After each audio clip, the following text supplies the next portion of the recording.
ಇದ್ದಾಗ ಜಗತ್ತಿಗೆ ನೆಮ್ಮದಿ ಸಿಗೋದಿಲ್ಲ. ಇದು ಭಾರತದ ವಿಚಾರಕ್ಕಾದ್ರೆ ನಿಮ್ಮ ಅವಲೋಕನ ಸರಿ ಅನ್ಬೋದೇನೋ, ಇಡೀ ಜಗತ್ತಿನಲ್ಲೇ ಮುಸ್ಲಿಂ ಧರ್ಮ ಇರಬಾರ್ದು ಅನ್ನೋ ರೀತಿಯ ಹೇಳಿಕೆ ಇದು ಯಾಕೆ ಅಂತ?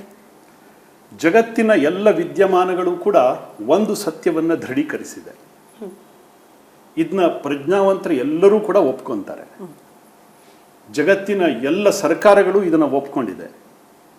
ಇದನ್ನು ನಾನು ಮತ್ತೆ ಬಾಯ್ಬಿಟ್ಟು ಹೇಳಬೇಕಾ ಯಾವುದೋದು ಅಂತ? ಜಗತ್ತಿನ ಶಾಂತಿಗೆ ಭಂಗವನ್ನು ತಂದಿರತಕ್ಕಂಥದ್ದು ಯಾವುದು? ಜಗತ್ತಿನಲ್ಲಿ ಉಗ್ರವಾದ ಹುಟ್ಟು ಹಾಕಿದ್ದು ಯಾರು? ಜಗತ್ತಿನ ಇಡೀ ಜಗತ್ತಿನ ಉಗ್ರವಾದ ಎಲ್ಲಿದೆ? ಇದು ಜಗತ್ತಿಗೆ ಗೊತ್ತಾಗಿರತಕ್ಕಂಥ ವಿಷಯ. ಇದನ್ನು ಪುನಃ ಪುನಃ ನಾನು ಹೇಳಬೇಕಾದಂಥ ಅಗತ್ಯನೇ ಇಲ್ಲ. ಕೆಲವರಿಗೆ ಇದನ್ನು ನನ್ನ ಬಾಯಿನಲ್ಲೇ ಕೇಳಬೇಕು ಅಂತಕ್ಕಂಥ ಹುಚ್ಚು ಆಸೆ. ಸಮಯ ಸಂದರ್ಭದಲ್ಲಿ ಅದಕ್ಕೆ ಬೇಕಾಗಿರತಕ್ಕಂಥ ಉತ್ತರವನ್ನು ನಾನು ಕೊಟ್ಟಿದ್ದೀನಿ. ಪ್ರತಿ ಬಾರಿಯೂ ಅದನ್ನೇ ಕೊಡಬೇಕು ಅನ್ನುವಂಥದ್ದೇನಿಲ್ಲ. ಒಮ್ಮೆ ಕೊಟ್ಟ ಉತ್ತರವನ್ನು ನಾನು ಯಾವತ್ತೂ ಕೂಡ ಮತ್ತೊಮ್ಮೆ ಕೊಡುವ ಇಷ್ಟಪಡೋದಿಲ್ಲ. ಸ್ವಲ್ಪ ಇದರಲ್ಲಿ ಡೀಪರ್ ಹೋಗೋದಾದರೆ ಈ ಭಾವನೆಗಳು ನೀವೇನು ವ್ಯಕ್ತಪಡಿಸ್ತಾ ಇದ್ದೀರಾ, ಈ ಭಾವನೆಗಳು ಇದು ನಿಮ್ಮ ವೈಯಕ್ತಿಕವಾದ ಭಾವನೆಯೋ ಅಥವಾ ಬಿಜೆಪಿ ಆಸ್ ಅ ಪಾರ್ಟಿ ಅದರ ಭಾವನೆಯೋ ಅಂತ ಕರ್ನಾಟಕದಲ್ಲಿ? ಬಿಜೆಪಿ ಸಾಂಸ್ಕೃತಿಕ ರಾಷ್ಟ್ರೀಯತೆಯನ್ನು ಒಪ್ಪಿಕೊಂಡು ಬೆಳೆದು ಬಂದಿರತಕ್ಕಂಥ ಪಾರ್ಟಿ. ಇದಕ್ಕೆ ಇದರದೇ ಆದಂತಹ ಸಿದ್ಧಾಂತ ಇದೆ. ಒಟ್ಟಾರೆ ರಾಜಕೀಯದ ಸಿದ್ಧಾಂತದ ಅಡಿಯಲ್ಲಿ ಭಾರತೀಯ ಜನತಾ ಪಾರ್ಟಿ ಬೆಳೆದು ಬಂದಿಲ್ಲ. ಈ ದೇಶದ ಧರ್ಮ, ಸಂಸ್ಕೃತಿ, ಇತಿಹಾಸ, ಪರಂಪರೆ ಇದೆಲ್ಲದಕ್ಕೂ ಕೂಡ ಗೌರವ ಕೊಡಬೇಕು, ಆ ರೀತಿಯ ರಾಜಕೀಯ ಸಂಸ್ಕೃತಿ ಈ ನೆಲದಲ್ಲಿ ಅರಳಬೇಕು ಅಂತಕ್ಕಂಥ ನಂಬಿಕೆಯಿಂದ ಭಾರತೀಯ ಜನತಾ ಪಾರ್ಟಿ ಬೆಳೆದು ಬಂದಿದೆ. ಅದಕ್ಕೆ ತದ್ವಿರುದ್ಧವಾಗಿ ನಾನು ಯಾವತ್ತೂ ಕೂಡ ಮಾತಾಡಿಲ್ಲ. ಆ ಥರ ಅನ್ಕೊಂಡಿದ್ದಿದ್ರೆ ಅದು ಅವ್ರ ಹಣೆ ಬರ, ನಾನೇನು ಮಾಡಲಿ ಸರ್? ಹಾಗಿದ್ದಲ್ಲಿ why only one Anantkumar Hegde ನಿಮ್ಮ ಪಾರ್ಟಿನಲ್ಲಿ? ನೀವು ಒಬ್ಬರೇ ಎಲ್ಲದಕ್ಕೂ ಧೈರ್ಯವಾಗಿ ಮಾತಾಡ್ತೀರಾ. ಆ ಮಾತಾಡಿದ್ದಕ್ಕೂ ಎಷ್ಟೋ ಸರಿ ನೀವು ಪನಿಷ್ಮೆಂಟ್ ತಿನ್ಬೇಕಾದಂಥ ಪರಿಸ್ಥಿತಿ ಬಂತು. ನೀವು ಅಂದರೆ ನೀವು ಹೇಳ್ತಾ ಇರೋದು ಸತ್ಯ ಅನ್ನೋದು ಈಗ ನೀವು ಮಾತಾಡ್ತಿರೋದು ನೋಡಿದ್ರೆ 100% ಕನ್ವಿಕ್ಷನ್ ನಿಮಗಿದ್ದ ಹಾಗಿದೆ. Why only one Anantkumar Hegde? ಬೇರೆ ಯಾರು ಅದಕ್ಕೆ ವಾಯ್ಸ್ ಔಟ್ ಮಾಡೋದಾಗ್ಲಿ ಸಪೋರ್ಟ್ ಮಾಡೋದಾಗ್ಲಿ ಮಾಡೋದೇ ಇಲ್ವಲ್ಲ, ಯಾಕೆ? ನಿಮ್ಮ ಪ್ರಶ್ನೆ ಸರಿ ಇದೆ, ಅಡ್ರೆಸ್ ತಪ್ಪಿದೆ. ನೀವು ಹ್ಯಾಕೆ ಫೇಸ್ ಮಾಡ್ತೀರಾ ಆ ಚಾಲೆಂಜ್? ನನಗೆ ನಂಬಿಕೆ ಇರೋ ವಿಷಯವನ್ನ ನಾನು ಯಾವುದೇ ಮುಲಾಜಿಲ್ದೇನೆ, ಯಾವುದೇ ಮುಚ್ಚುಮರೆ ಇಲ್ದೇನೆ ನಾನು ಹಂಚ್ಕೊತೀನಿ ಜನರ ಎದುರುಗಡೆ. ಜನ ನನ್ನನ್ನು ಇಷ್ಟಪಡ್ತಕ್ಕಂಥದ್ದು ಅದಕ್ಕೋಸ್ಕರವೇ. ನಾನು ನಾಟಕ ಮಾಡ್ತಾ ಇದ್ದೀನಿ, ಎಲ್ಲರಿಗಿಂತ ಚೆನ್ನಾಗಿ ನಾಟಕ ಮಾಡ್ತಾ ಇದ್ದೀನಿ ಅಂತ ಆರಿಸರೆ ಜನ ನನ್ನನ್ನು ಆರಿಸಲಿಲ್ಲ. ಜನ ನನ್ನ ಮಾತಿಗೆ ಇವತ್ತೂ ಕೂಡ ಪ್ರೀತಿ ಪಡ್ತಕ್ಕಂಥದ್ದು, ವಿಶ್ವಾಸ ಇಡ್ತಕ್ಕಂಥದ್ದು, ಗೌರವ ಕೊಡ್ತಕ್ಕಂಥದ್ದು. ನಾವು ಏನು ಇದೆಯೋ ಅದನ್ನು ಹೇಳ್ತೀವಿ. ಜನರ ಹೃದಯದಲ್ಲಿ ಏನಿದೆಯೋ ಅದನ್ನು ನಾವು ಹೇಳ್ತೀವಿ. ಇಲ್ಲದೇ ಇರೋದನ್ನು ನಾವು ಹೇಳಲಿಕ್ಕೆ ಹೋಗೋದಿಲ್ಲ. ಇದಕ್ಕೋಸ್ಕರ ಜನರ ಜೊತೆ ನಾವಿದ್ದೀವಿ ಅಷ್ಟೇ. ಜನ ನಮ್ಮ ಜೊತೆಗಿದ್ದಾರೆ. ಹಿಂದೂ ರಾಷ್ಟ್ರ ಅಂತ ಹೇಳ್ತೀರಿ. ಹಿಂದೂ ರಾಷ್ಟ್ರವನ್ನ ಮಾಡ್ಲಿಕ್ಕೆ ಯಾರೇ ಅಡ್ಡ ಬಂದರೂ ಕೂಡ ಅವ್ರ ತಾಕತ್ತನ್ನ ನಾನು ಸವಾಲ್ ಹಾಕ್ತೀನಿ ಅನ್ನೋ ರೀತಿಯಲ್ಲಿ ಮಾತನಾಡ್ತೀರಿ. ಹಿಂದೂ ರಾಷ್ಟ್ರ ಅಂದ್ರೆ ಏನು ಅನಂತಕುಮಾರ್ ಹೆಗಡೆ ಅವ್ರ ಪ್ರಕಾರ? ಅಲ್ಲಿ ಬೇರೆ ಧರ್ಮೀಯರಿಗೆ ಅವಕಾಶವೇ ಇಲ್ವಾ? 100% ನಾನು ಹೇಳಿದ್ದು ಹೌದು. ನಾನು ಹೇಳಿದ್ದನ್ನು ಮತ್ತೊಮ್ಮೆ ದೃಢೀಕರಿಸ್ತೀನಿ. ನಮ್ಮ ಗುರಿ ಹಿಂದೂ ರಾಷ್ಟ್ರ ಮಾಡ್ತಕ್ಕಂಥದ್ದೇ. ಹಿಂದೂ ರಾಷ್ಟ್ರದ ಕಲ್ಪನೆ ಏನು ಇದು ಗೊತ್ತಿಲ್ಲದೆ ಇರತಕ್ಕಂಥವರಿಗೆ ಬಹುತೇಕ ಇದೊಂದು ದೊಡ್ಡ ವಿವಾದ ಅಂತ ಅನ್ಸುತ್ತೆ. ಹೀನಂ ದೂಷಯತಿ ಇತಿ ಹಿಂದೂ. ಯಾವುದು ಕೆಟ್ಟದ್ದು ಅಂತ ಇದೆ ಜಗತ್ತಿನಲ್ಲಿ ಅದನ್ನು ದೂಷಣೆ ಮಾಡ್ತಕ್ಕಂಥವನು ಹಿಂದೂ. ಇದು ಯಾವುದೇ ಒಂದು ರೀತಿಯ ಪೂಜಾ ಪದ್ಧತಿಗೆ ಸೀಮಿತವಾಗಿರತಕ್ಕಂಥ ಶಬ್ದ ಅಲ್ಲೇ ಅಲ್ಲ. ಹಿಂದುತ್ವ ಈ ದೇಶದ ಸಂಸ್ಕೃತಿ, ಈ ಬದುಕಿನ ಸಂಸ್ಕೃತಿ. ಅದು ಇದೊಂದು ಜಾತಿ ಸಂಪ್ರದಾಯಕ್ಕೆ ಸೀಮಿತವಾಗಿರತಕ್ಕಂಥದ್ದಲ್ಲ. ನಾವು ನಮ್ಮ ಪರಂಪರೆಯಲ್ಲಿ ಒಂದು ಮಾತಿದೆ, ನರಾಜ್ಯಂ ನಚರಾಜಾಸೀತ್ ನರಾಜ್ಯೋ ನದಾಂಡ್ಯೋ ನಚದಾಂಡಿಕ ಧರ್ಮೇಣ ಇವ ಪ್ರಜಾತ್ ಸರ್ವೇ ರಕ್ಷಂತಿ ಸ್ಮ ಪರಸ್ಪರಂ ಅಂತ. ಎಲ್ಲಿ ರಾಜನೂ ಇರೋದಿಲ್ಲ, ಎಲ್ಲಿ ರಾಜ್ಯವೂ ಇರೋದಿಲ್ಲ, ದಂಡಕನೂ ಇರೋದಿಲ್ಲ, ದಂಡನೆಗೆ ಒಳಪಡತಕ್ಕಂಥವನೂ ಇರೋದಿಲ್ಲ.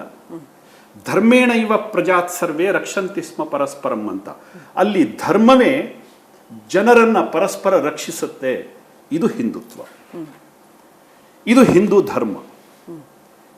ನಾನು ಒಂದು ಮಾತನ್ನು ಕೇಳ್ತೀನಿ, ಇಡೀ ಹಿಂದೂ ಸಮಾಜದಲ್ಲಿರ್ತಕ್ಕಂಥ ಇವತ್ತು ಜನರಿಗೆ ಹೇಳ್ತೀನಿ, ಅಲ್ಲಾನ ಫೋಟೋ ಇಡಿ, ಯೇಸು ಕ್ರಿಸ್ತನ ಫೋಟೋ ಇಡಿ ಅಂತ ಹೇಳ್ತೀನಿ. ಅವ್ರು ಖಂಡಿತವಾಗಿ ಅವ್ರು ಇಟ್ಕೊತಾರೆ ಗೌರವದಿಂದ.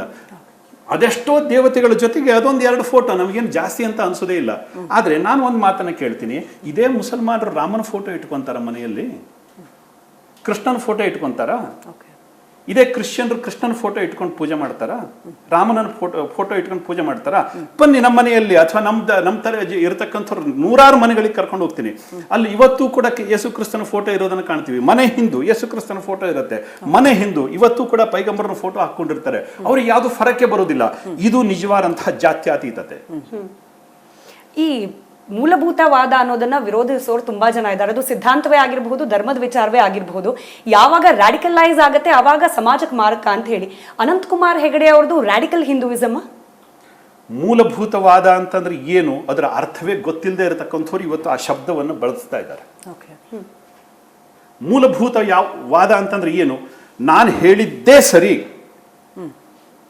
ಮತ್ಯಾವುದು ಸರಿ ಇಲ್ಲ, ಜಗತ್ತಿನಲ್ಲಿ ನಂದು ಒಂದೇ ದೇವರು, ಮತ್ಯಾರು ದೇವರುಗಳೇ ಇಲ್ಲ, ನಾನು ಒಪ್ಪೋದನ್ನು ನೀವೆಲ್ಲರೂ ಒಪ್ಪಬೇಕು, ನಿಮ್ಮ ತನಕ್ಕೆ ಅಸ್ತಿತ್ವನೇ ಇಲ್ಲ, ನಾನು ಹೇಳಿದ್ದೇ ಸರಿ.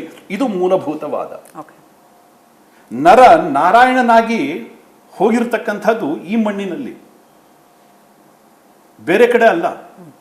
ಅದಕ್ಕೋಸ್ಕರ ಹಿಂದುತ್ವವನ್ನ ಮೂಲಭೂತವಾದ ಅಂತ ಪರಿಗಣನೆ ಮಾಡೋದಾದ್ರೆ ಅಂಥವರನ್ನ ಅತ್ಯಂತ ಮೂರ್ಖರು ಅಂತ ಕರೀಲಿಕ್ಕೇನೆ ನಾನು ಹೇಳಲಿಕ್ಕೆ ಬಯಸ್ತೇನೆ. ಅದರ ಹೊರತಾಗಿ ಬೇರೆ ಶಬ್ದಗಳಿಲ್ಲ. ಸಿದ್ದರಾಮಯ್ಯನವರು ಸೇರಿದಂತೆ ಅನೇಕ ರಾಜಕಾರಣಿಗಳು ಅನಂತಕುಮಾರ್ ಹೆಗಡೆ ಅವರು ಅಂತ ಹೇಳಿದ ತಕ್ಷಣ ಕೋಮುವಾದಿ ಅಂತಾರೆ. ಕನ್ನಡಕದ ಬಣ್ಣಕ್ಕೆ ನಾನು ಏನು ಉತ್ತರ ಕೊಡಬೇಕು ಹೇಳಿ? ಅವರವರ ಆಯಾ ಬಣ್ಣದ ಕನ್ನಡಕವನ್ನು ಹಾಕೊಂಡಿದ್ದಾರೆ, ಅದಕ್ಕೋಸ್ಕರ ನಾವು ಹಾಕಿ ಕಾಣ್ತೀವಿ.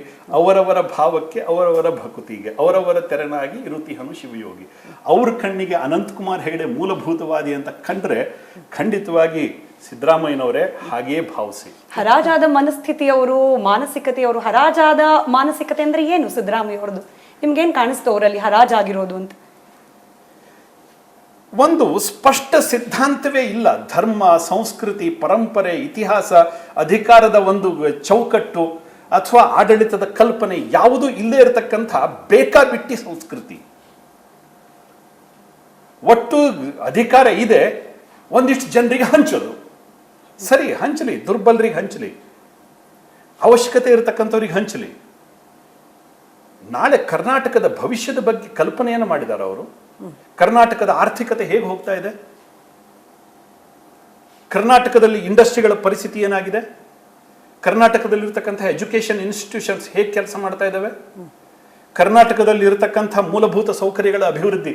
ಇವತ್ತು ಶಾಸಕರಿಗೆ ಕೊಡ್ಲಿಕ್ಕೆ ದುಡ್ಡಿಲ್ಲ, ಶಾಸಕರಿಗೆ ಕೊಡ್ಲಿಕ್ಕೆ ಅನುದಾನ ಇಲ್ಲ, ಮೂಲಭೂತ ಸೌಕರ್ಯಗಳು ಇವತ್ತು ಗಾಳಿಗೆ ತೂರಲ್ಪಟ್ಟಿದ್ದಾವೆ. ಯಾವುದರ ಬಗ್ಗೂ ಕೂಡ ಯಾವುದೇ ಅಕೌಂಟಬಿಲಿಟಿ ಇಲ್ಲ, ಕಲ್ಪನೆಗಳಿಲ್ಲ, ಒಂದು ದಿಶಾ ನಿರ್ದೇಶನ ಇಲ್ಲ. ಇಂಥವ್ರು ನಮ್ಮ ರಾಜ್ಯದ ಮುಖ್ಯಮಂತ್ರಿ ಅಂತ ನಾವು ಅಂದ್ಕೋಬೇಕಾದ್ರೆ ನಾಚಿಕೆ ಅಂತ ಅನ್ಸುತ್ತೆ ನನಗೆ. ಇವತ್ತಷ್ಟೇ ಮಂಡ್ಯದ ಮಳವಳ್ಳಿನಲ್ಲಿ ಗ್ಯಾರಂಟಿ ಫಲಾನುಭವಿಗಳು ಸಮಾವೇಶ ಮಾಡಿದ್ದಾರೆ. 20ಕ್ಕೂ ಹೆಚ್ಚು ಸೀಟ್ಗಳು ಬರ್ತಾವೆ ನಮಗೆ ಲೋಕಸಭೆನಲ್ಲಿ ಅಂತ ಅನೌನ್ಸ್ ಮಾಡಿದ್ದಾರೆ. ಕಾಲ ಉತ್ತರ ಕೊಡುತ್ತೆ. ಇನ್ನೇನು ಜಾಸ್ತಿ ದಿವಸ ಇಲ್ಲ, ಇನ್ನು 2 ತಿಂಗಳಲ್ಲಿ ಕಾಲ ಉತ್ತರ ಕೊಡುತ್ತೆ. ಸಿದ್ದರಾಮಯ್ಯನವರ ಪ್ರತಿಬಿಂಬ ಕನ್ನಡಿಯಲ್ಲಿ ಕಾಣುತ್ತೆ. ಸಿದ್ದರಾಮಯ್ಯ ಅವರು ಗೆದ್ದಿದ್ದು 135ಕ್ಕೂ ಹೆಚ್ಚು ಶಾಸಕರ ಬಲದಿಂದ ಮುಖ್ಯಮಂತ್ರಿ ಆಗಿದ್ದಾರೆ. ಅಷ್ಟು ಜನರನ್ನ ಆಯ್ಕೆ ಮಾಡಿ ಕಳಿಸಿದ್ದಾರೆ ಮತದಾರರು. ಅಂದ್ರೆ ಮತದಾರರ ತೀರ್ಪನ್ನ ಧಿಕ್ಕರಿಸ್ತಿದ್ದಾರೆ ಅನಂತಕುಮಾರ್ ಹೆಗಡೆ ಅವರು. ಮತದಾರರ ಯಾವ ಒಂದು ಇದಿದೆ, ತೀರ್ಪಿದೆ, ಇದನ್ನು ನಾವು ಖಂಡಿತವಾಗಿ ನಾವು ಗೌರವಿಸ್ತೀವಿ. ಆದರೆ ಕಾಂಗ್ರೆಸ್ಸಿನ ಗೆಲುವು, ಇದನ್ನ ಕಾಂಗ್ರೆಸ್ಸಿನ ಗೆಲುವು ಅಂತ ನಾವು ಕೂಡ ಒಪ್ಕೊಂಡಿಲ್ಲ, ಜನ ಕೂಡ ಒಪ್ಕೊಂಡಿಲ್ಲ. ಬಿಜೆಪಿಯ ಸೋಲು ಕಾಂಗ್ರೆಸ್ಸಿನ ಗೆಲುವಾಗಿದೆ ಅಷ್ಟೇನೆ, ಇದು ಕಾಂಗ್ರೆಸ್ಸಿನ ಗೆಲುವಲ್ಲ. ಬಿಜೆಪಿ ಸೋಲು ಅಂತ ಹೇಳುವಾಗ ಎಲ್ಲೋ ಒಂದು ಕಡೆ ಅನಂತಕುಮಾರ್ ಹೆಗಡೆ ಅಂತವರು ಇನ್ನೂ ಅನೇಕರು ಕೆಲವರು ಇದ್ದಾರೆ, ದೊಡ್ಡ ದೊಡ್ಡ ನಾಯಕರು ಕರ್ನಾಟಕದಲ್ಲಿ. ನೋಡಿ, ನಿಮ್ಮ ಈ ಉತ್ತರ ನನ್ನನ್ನು ಯಾವ ಪ್ರಶ್ನೆಗೆ ತಗೊಂಡು ಹೋಗುತ್ತೆ ಅಂತಂದ್ರೆ, ಒಂದು ಹಂತದಲ್ಲಿ ಹೇಗಿತ್ತು ಅಂತಂದ್ರೆ ಅನಂತಕುಮಾರ್ ಹೆಗಡೆ ಅವ್ರು ಮನಸ್ಸು ಮಾಡಿದ್ರೆ ಕರ್ನಾಟಕದಲ್ಲಿ ಮುಖ್ಯಮಂತ್ರಿ ಆಗಬಹುದು ಅನ್ನುವಂಥದ್ದು ಒಂದಿತ್ತು. ಅದು ನಿಮಗೆ ಬೇಕೋ ಬೇಡವೋ ವೈಯಕ್ತಿಕವಾದ ವಿಚಾರ ಬೇರೆ. ಆದರೆ ಜನ, ನಿಮ್ಮ ಅಭಿಮಾನಿಗಳು, ಬಿಜೆಪಿ ಒಳಗಿರ್ತಕ್ಕಂಥ ಕೆಲವರು ನಿಮ್ಮ ಹಿತೈಷಿಗಳು ಅದನ್ನು ಬಯಸಿದ್ರು ಅನ್ನುವಂಥದ್ದು. ಎಲ್ಲೋ ಒಂದು ಕಡೆ ಒಂದಷ್ಟು ಗುಂಪುಗಾರಿಕೆಗಳು ಅಥವಾ ಒಬ್ಬರನ್ನ ಬೆಳೆಯಕ್ಕೆ ಬಿಡದೆ ಇರುವಂಥದ್ದು, ಅಥವಾ ಅನಂತಕುಮಾರ್ ಹೆಗಡೆ ಅಂತವರು ಎಲ್ಲೊಂದು ಕಡೆ ಆಕ್ಟಿವ್ ಪಾಲಿಟಿಕ್ಸ್ ಇಂದ ಸ್ವಲ್ಪ ಒಂದು ಹೆಜ್ಜೆ ಹಿಂದಿಟ್ಟಿದ್ದು, ಇದೆಲ್ಲವೂ ಬಿಜೆಪಿ ಸೋಲಿಗೆ ಕಾರಣ ಆಯ್ತಾ? ಯಾಕೆ ಬಿಜೆಪಿ ಸೋಲ್ತು ಅಂತ ನೋಡ್ರಿ, ಕನಸಿನಲ್ಲಿ ಬದುಕೋ ಅಭ್ಯಾಸ ಇಟ್ಕೊಂಡವ್ ನಾನಲ್ಲ. ಮುಖ್ಯಮಂತ್ರಿ ಆಗ್ತೀನಿ, ಅದಾಗ್ತೀನಿ, ಇದಾಗ್ತೀನಿ ಯಾವ ಕಲ್ಪನೆಯಿಂದ ಬಂದಿರತಕ್ಕಂಥವನು ನಾನಲ್ಲ. ಗೆದ್ದ ಮೊದಲನೇ ದಿವಸದಿಂದನೇ ನಾನು ಹೇಳ್ತಾ ಬಂದಿದ್ದೆ, ರಾಜಕಾರಣಿಯಾಗಿ ಹುಟ್ಟಿಲ್ಲ, ರಾಜಕಾರಣಿಯಾಗಿ ಸಾಯೋದಿಲ್ಲ ಅಂತ.